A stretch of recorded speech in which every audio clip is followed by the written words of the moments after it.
سلام، وقتتون بخیر باشه. من مهتابم و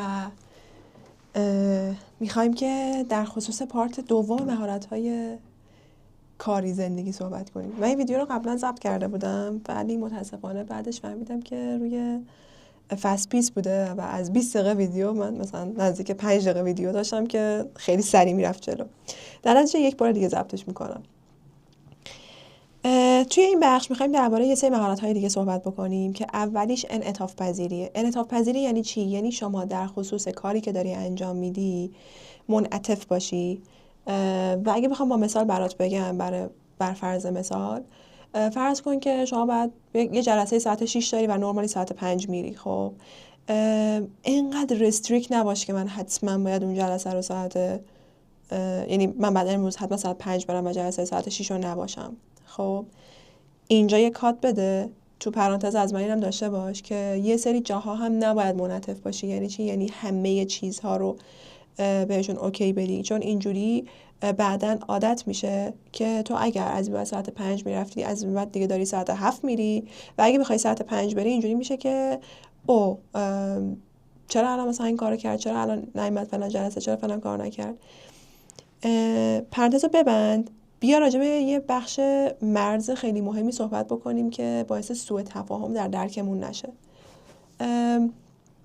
ببین، حرفی که من دارم میزنم یک تناقض بزرگ واسه تو ممکنه ایجاد بکنه. یه جا مهتاب داره میگه که اگه 5 بری ساعت 6 عصر رو جلسه رو نرو، یه جا میگه که نه برو. من الان دقیقا چی کار کنم؟ اول از همه کاری رو انجام بده که به نظر درسته. ببین با چه کسایی داری ارتباط میگیری، داری در واقع آیا اونها هم نسبت به تو و نسبت به کارهایی که تو داری انجام میدی انعطاف دارن یا ندارن. خب نسبت به کمک‌هایی که بهت میکنن منت رو دارن سرت میذارن یا نمیذارن. نسبت به جاهایی که تو چالش گیر میکنی چقدر برات حضور دارن. خب و از طرف دیگه فقط هم حالا بحث انعطاف من روی انعطاف ساعتی نیست. من درباره ساعت صحبت نمی کنم، درباره انجام شدن یه کار تیمی دارم صحبت می کنم و دارم میگم ببین که وضعیت چطوریه، چقدر میتونی اون انعطاف رو به خرج بدی و اینقدر رستریکت فکر نکن باید باشی و اونقدرم بدون در واقع، یعنی یک مرز خوبی درست کن. در جایی که باید منعطف باشی باش، در جایی که نباید نباش. اوکی؟ نه در واقع همکارای تو و نه تو به همدیگه چیزی بدهکار نیستید. اوکی؟ پس در یک مرز خوبی این ماجرا رو نگهش دار. یه مقدار سخت خواهد بود در طول زمان کاریت، خیلی میتونی این مرز رو بهتر پیدا کنی. مورد بعدی که یه مقدار واضح‌تر توی ویدیو اول درباره‌اش صحبت کردیم که پرزنت بود، اینجا درباره این میخوام بگم، یعنی در واقع جمله‌ای که نوشتم اینه که صدات برسه به آدم‌ها، دیده بشی. و خب ویدیو قبلی هم صحبت کردیم، اینجا هم باز دوباره تکرارش میکنم اگه ویدیو قبلی رو ندیدی، که دیده بشی نه به هر قیمتی، نه اینکه بیای دیگران رو بکشی پایین، نردبون بکنی که خودت بری بالا. و ما این رو حداقل در کشور عزیزی که هستم دارم زیاد میبینم. ولی همچین کاری رو انجام نده، به خاطر که به زندگیت برمیگرده و این اصلا حرفه‌ای نیست. خب تو با خیلی از روش‌های سالم‌تری میتونی هم دست دیگر رو بگیری، همین که خودت با همدیگه برین بالا. حالا صدات برسه یعنی چی؟ یعنی مثلا فرض کن توی جلساتت اینقدر سکوت نکن. حالا این سکوت کردنه از خیلی چیزا میاد. مثلا ممکنه شما درونگرا باشی، ممکنه بترسی از اینکه حرفم درسته یا غلطه، ممکنه زمان جلسه کم باشه بگی من فعلا صحبت نکنم، ممکنه از حرفی که میخوای بزنی مطمئن نباشی، اصلا از آدم‌هایی که اونجا هستن انگار یه حالت مثلا رو درواسی داری یا تعارف داری و نمیخوای یه سری حرفا رو بزنی. این کار نکن عزیزم. ببین تا وقتی که شما حرف نزنی طرف مقابلت نمیفهمه که با تو چنده. خب نمیفهمه که آیا تو داری یه کاری رو انجام میدی درست یا انجام نمیدی. چون تو باید بگی آقا مثلا به من فلان تاسک دادی، باید حرف بزنی بگی که من این چالش‌ها رو باهاش دارم. خب وقتی نمیگی طرف مطمئن نیستش که آیا داری اصلا کار انجام میدی یا نه. چون نورمالی باید میگفتی آقا من با این چالش برخوردم. علامه درک نیستی که بیای کامل صفر تا صدش رو انجام بدی، که تیم ورک داری اصلا صحبت میکنی. در نتیجه وقتی صحبت نمی‌کنی خیلی برداشت‌ها میشه که این برداشت‌ها درست نیست. میدونی مثل چیه؟ مثل اینه که مثلا به یکی زنگ زدی پشت تلفن و تو حرف نمیزنی ولی اون داره حرف میزنه، بعد یه جاهایی اون میگه که اصلا داره میشنوه من چی میگم، یا مثلا چرا هیچ کامنتی به این نمیده، یا اصلا مشکلش کجاست. باید دو طرفه باشه این صحبته. پس به این قضیه هم خیلی دقت کن. و من یه چیزی که خودم شاید تو این 2 سال اخیر یاد گرفتم اینه که من به شخص خودم خیلی آدم شنونده‌ای بودم و هستم. اصلا این مدلم که حتی وارد یک کار یا یک فضای جدیدی که میشم، یه آدم آروم میبینی که فرض کن مثلا توی یک جمع، مثلا یک جمعی هستیم که 3 ساعت قراره با هم باشیم، من مثلا تا نزدیک 2 ساعتشو در سکوتم، چون دارم هی میشنوم ببینم کی داره چی میگه، کی داره چی کار میکنه، به جزئیات دقت میکنم تا اون آدم ها رو بشناسم و بتونم خودم رو باهاشون ادپتیو بکنم و بعدش شروع میکنم صحبت هایی که لازم هست رو انجام میدم. اما این رو هم یاد گرفتم که اگر قرار باشه این سکوت زیاد باشه، یعنی اون 2 ساعته بشه 3 ساعت، من کل جمع از دست دادم. پس باید یک در واقع میشه گفت بالانسی ایجاد بکنی بین صحبت کردن و شنیدنت. مورد بعدی که از دفتر ثبت معروفم باید چکش کنم بحث مقایسه است. ببین اینا که اصلا دارم میگم خیلی هاشو توی نورمال لایف میشه استفاده کرد. بر همین بهش میگیم مهارت نرم و خوبه که که اگر آدم ها در زندگی شخصی خودشون داشته باشن میتونن در زندگی کاریشون بیارن، ولی خب برعکسش هم میشه، میتونید تستش کنی. اوایلی که من سر کار میرفتم مدام داشتم خودم رو مقایسه میکردم با همکارایی که داشتم، با مدیرم، با سرپرستم، با هر کی.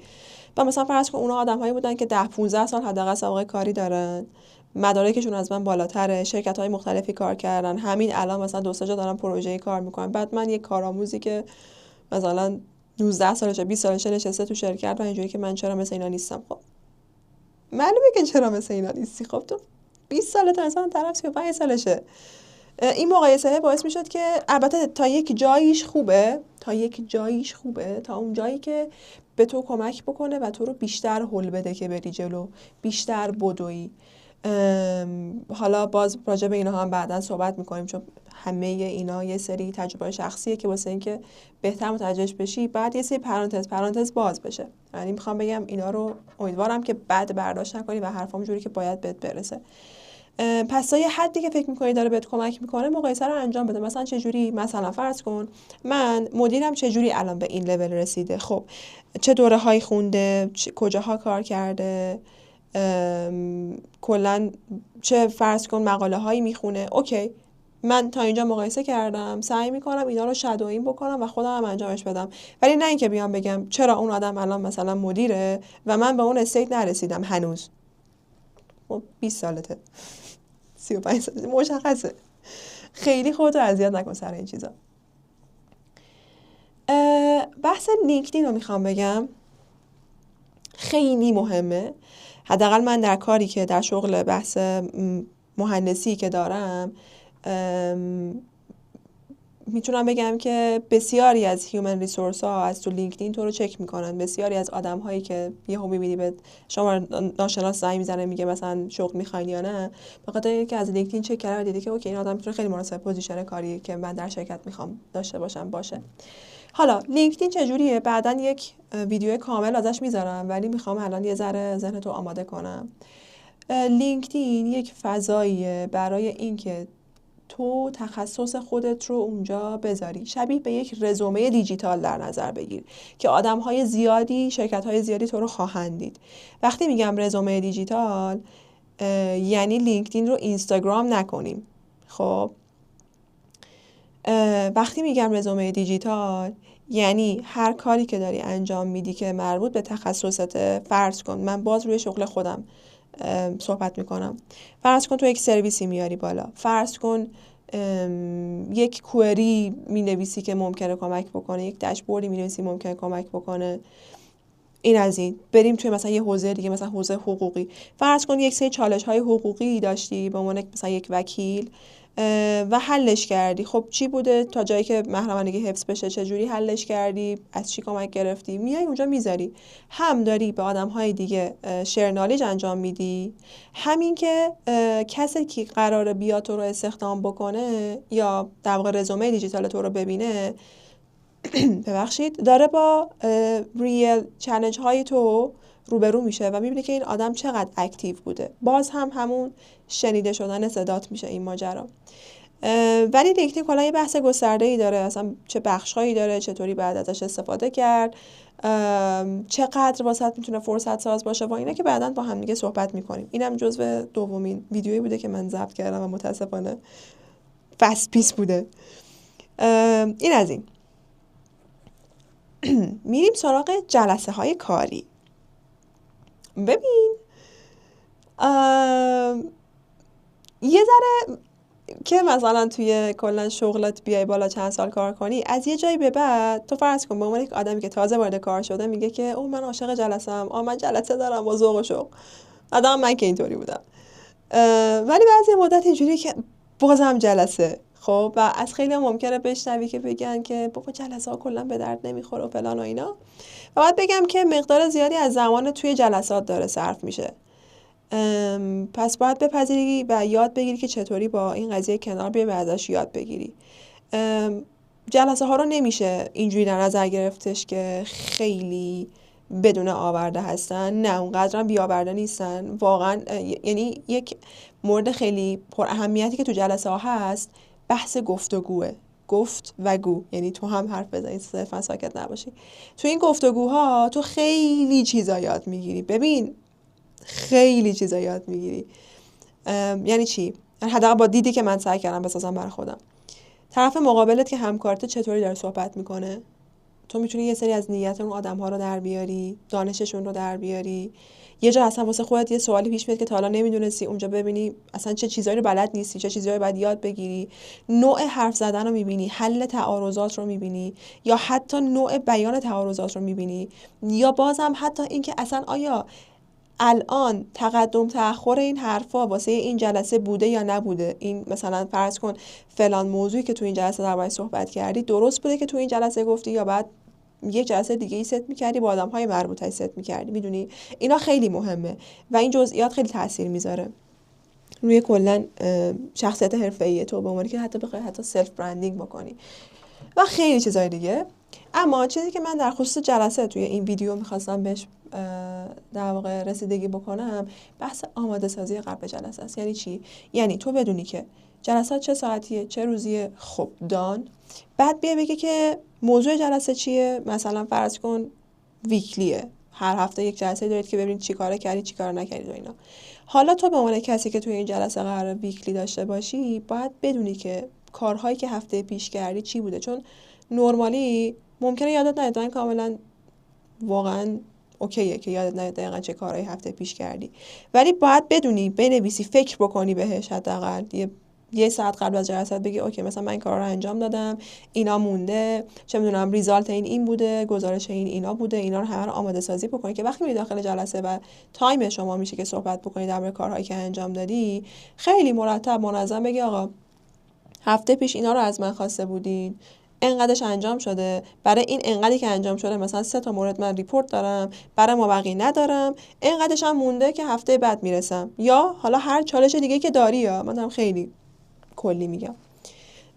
و این آماده سازیه خیلی تصویر تو رو بهتر میکنه. چرا؟ یک، به خاطر اینکه تو پیگیری کردی، در ذهن خودت پیگیری کردی که من چه کارهایی انجام دادم و چه کارهایی مونده.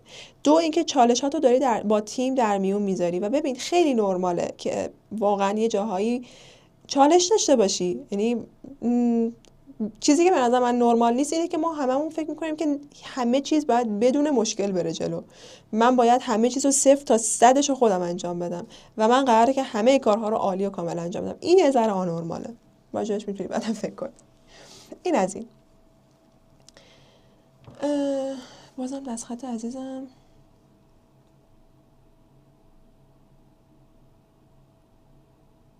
آها، یه ذره یه کوچولو در خصوص این که ممکنه مثلا فرض کن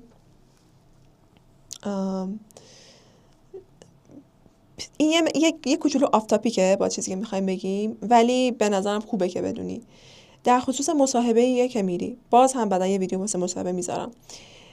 ببین تو فرض کن چندین تا مصاحبه میری و رد میشی، بعد میای خونه ناامید که چرا مثلا من نمیتونم یه شغل بگیرم، مگه مثلا من چیم کمه، من که این همه دوره رفتم، این فلان کارو کردم، دانشگاه رفتم فلان و اینا. میخوام بعد یه چیزی رو بگم به خاطر که از اون ناامیدی در بیای بیرون. خیلی وقتا که شما توی یک مصاحبه رد میشید به خاطر شخص خودتون نیست، دلایل مختلف داره. مثلا یکیش این که یه نیروی رو مثلا فرض کن قبل تو باش مصاحبه کردن، بستن، تموم شده و اوکی دادن و چون با تو دیگه پلن رو چیدن دیگه کنسلش نمیکنن، میگن حالا که هست بذار مثلا اینم بریم ببینیم دیگه. همین شاید بعدها مثلا به عنوان بانک رزومه بتونی تو بانک رزومهشون باشی و بعدا ازت استفاده کنن. دو به خاطر اینه که به خاطر اینه که یک زمانی قرار بر این بوده که نیرویی بگیرن و بعد الان کنسل شده، ولی خب با تو ست کردن و انگار یکی از دلایلش انگار اینه که واسه وجهه مثلا اون سازمان یا اون شرکت ممکنه خوب نباشه و خب کنسلت نمیکنن. خب یه علت دیگهش این میتونه باشه. یه علت دیگهش ممکنه واقعا خودت باشی ولی خودت باشی نه به این مفهوم که تو بدی، نه، این هم باز دلایل داره. ببین شما وقتی اصلا وارد یک جلسه مصاحبه میشی، یه چیزی که در طی مصاحبه های زیاد باید یاد بگیری اینه که جلسه مصاحبه رو مدیریت بکنی، تو مدیریت بکنی. یعنی اینجوری نباشه که تو میری یک جلسه مصاحبه و تمام استرس برای توه، تمام ترس برای توه، نکنه کافی نباشم، نکنه خوب نباشم، نکنه فلان سوال نتونم جواب بدم، نکنه مثلا از من خوششون نیاد. اما مثلا بذار هر چی بخواد پیش بره اوکی. ولی یعنی چی تو مدیریت بکنی؟ یعنی اینکه خب اگر یه چیزی رو نمیدونی، یک نمیدونم ساده این میتونه بهبود پیدا بکنه. بگی الان نمیدونم، بیشتر دربارش میخونم و یاد میگیرم. یک. دو، ببین یه دفتر با خودت ببر، بنویس هر آن چیزی که اونجا هست رو بنویس. آقا من دارم با کی حرف میزنم، شما آقای کی بودی، مثلا آقای فلانی، شما خانم کی بودی، فامیلی‌ها رو بنویس و وقتی داری باشون صحبت میکنی با فامیلی صداشون بزن، نه که با چشم صرفا نگاه بکنی. مورد بعدی آی کانتکتی که خیلی مهمه، که مدیرهاش هم من دیدم خیلی‌ها ندارن آی کانتکتو.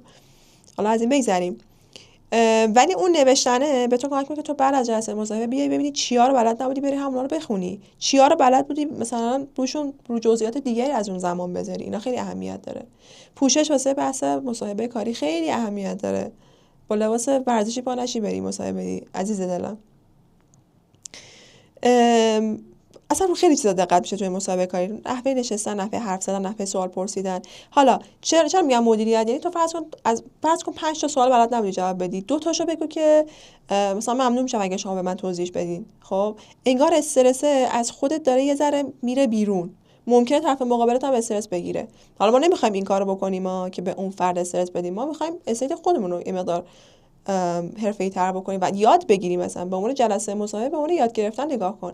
از طرفی جلسات مصاحبه صرفا برای این نیستش که اونا ببینی اونا از تو خوششون میاد یا نه، تو برای اونا کافی هستی یا نه، آیا تو هم دوست داری با اون آدما کار بکنی. تو وقتی یک سوال از طرفی پرسی بلده جواب بده، اگر بلد نیست که خب هیچی، اگر بلده چطوری پاسخ میده، حس میکنی که داره منت میذاره یا داره مثلا یه جوری میگه که انگار مثلا بگه یعنی اینم بلد نیستی و توضیح میده. میدونی در واقع مهارت‌های ارتباطی اونا رو هم تو هم باید بسنجی دیگه.